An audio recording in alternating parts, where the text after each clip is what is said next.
అందరికీ నమస్కారం. రాష్ట్ర ప్రజలకి, శ్రేయోభిలాషి ప్రతి ఒక్కరికి గన్నవరం వంశీ ప్రతిపక్ష పార్టీ, ప్రతిపక్ష ఎమ్మెల్యే, ఓడిపోయిన ఎమ్మెల్యే. మరి లోకేష్ చేతిలో రెడ్ బుక్ను చూసి ఎందుకు ఒక పిరికి పందెంలా పారిపోతున్నారు? ఒకసారి చెప్పగలరా? ఆ రెడ్ బుక్ అంటే ఎందుకు అంత భయపడుతున్నారు? మీరు చేసిన తప్పులు మీరు ఆరాచకాలు ఎప్పటికైనా తప్పించుకోగలరా? ఎప్పటికీ తప్పించుకోలేరు. మీరు చేసిన పాపాలు మిమ్మల్ని వెంటాడుతూనే ఉంటుంది.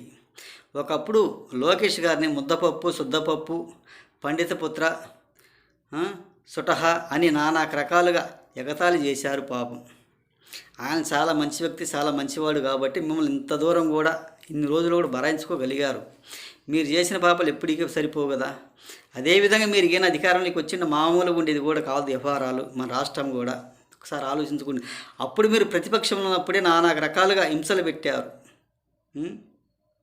మమ్మల్ని ఎవరు ఆపలేరు, మమ్మల్ని ఎవరు ఏం చేయలేరు, ఆ వెంట్రుకలు కూడా పీకలేరు అని కూడా శబ్దాలు చేశారు, తొడలు కొట్టారు, మీసాలు మేలేశారు.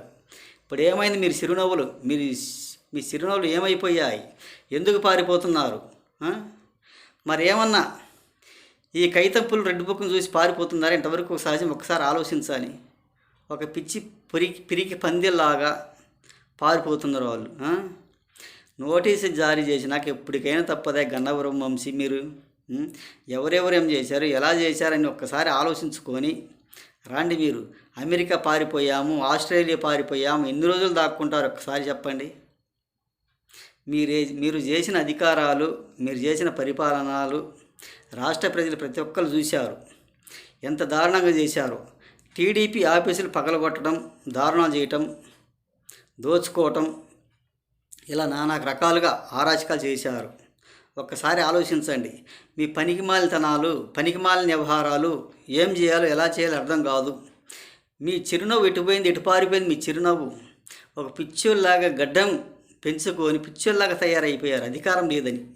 ఒక అధికారం ఉందన్న మదంతోనూ పిచ్చిగా వాగారు మీరు. ఇప్పుడు ఏమైపోయారు? ఎటుపోయారు? మీ నవ్వులతో ఏమైపోయారు? ఏ దేశంలో దాక్కున్నారు? ఏ దేశం దాక్కున్నా వదిలిపెట్టే సమస్య ఉందా? ఎప్పటికీ వదిలిపెట్టరు. నోటీసులు జారీ చేసినాక తప్పించుకోవాల్సిన అవసరం కూడా లేదు. మీకై మీరు లొంగిపోవాల్సిందే కానీ ఎక్కడికి పోరు. ఎక్కడికి పోయినా, ఎంత దూరం పోయినా, ఎన్ని రోజులైనా దాక్కొని ఉండరు. ఎక్కడికి పోరు. మీ పరిపాలనతోటే పోతుంది. ఒకసారి ఆలోచించుకొని గన్నవరం వంశీ, కొడాలి నాని మాట్లాడితే పాన్పరాగులు వేసుకొని తూని ఊస్తూనే ఉంటాడు. బూతు మాటలతో, శబ్దాలతో తొడలగొట్టే సింహాలు ఉన్నాయి కొంతమంది. అరపర్సెంట్ తొందర ఎందుకన్నా వెయిట్ అని అరపర్సెంటేజ్ తీసుకోవడానికి వర్కులు మాత్రం జరగవు. అవి చేయటానికి చేత కాదు, మీకు చేయటం చేత కాదు. ఒకసారి ఆలోచించుకొని మీ రాష్ట్రంలో ఒక ఎదవల మాటలు, పనికిమాలిన మాటలు మాత్రం మాట్లాడతారు. ఇది ఎప్పటికీ సరైనది కూడా కాదు. కొంచెం తెలుసుకోండి. ఆస్ట్రేలియా పారిపోయిన తప్పించుకోలేరు, అమెరికా పారిపోయిన తప్పించుకోరు, ఎక్కడికి పోయినా తప్పించుకోవాల్సిన అవసరం లేదు. అది మిమ్మల్ని వెంటాడుతూనే ఉంటుంది. మీరు వచ్చి క్షమాపణ చెప్పుకొని లొంగిపోవాల్సిందిగా కోరుచున్నాము. మరి కొంతమంది ఏమో లొంగిపోయారు, దొరికారని కొంతమంది అంటారు, కొంతమంది అమెరికాలో ఉన్నారంట, ఆస్ట్రేలియా ఉన్నారంట, పారిపోయారంట. ఎంతవరకు పారిపోయి ఎన్ని రోజులు దాక్కుంటారు? కుటుంబ సభ్యులు వదిలేసి ఎన్ని రోజులు ఉంటారా? ఇప్పుడు పెన్నెల్లి రామకృష్ణారెడ్డి మాచర్ల ఎమ్మెల్యే పారిపోయి దాక్కొని ఎన్ని రోజులు దాక్కున్నారు? దొరకలేదా? నెల్లూరు జైల్లో ఉండలేదా? లేడా? అలా ఎప్పటికీ తప్పించుకోలేరు. ఎప్పటికైనా ఈరోజుగా రేపు 10 రోజులుగా దొరకకుండా ఎక్కడికి పోరుగా.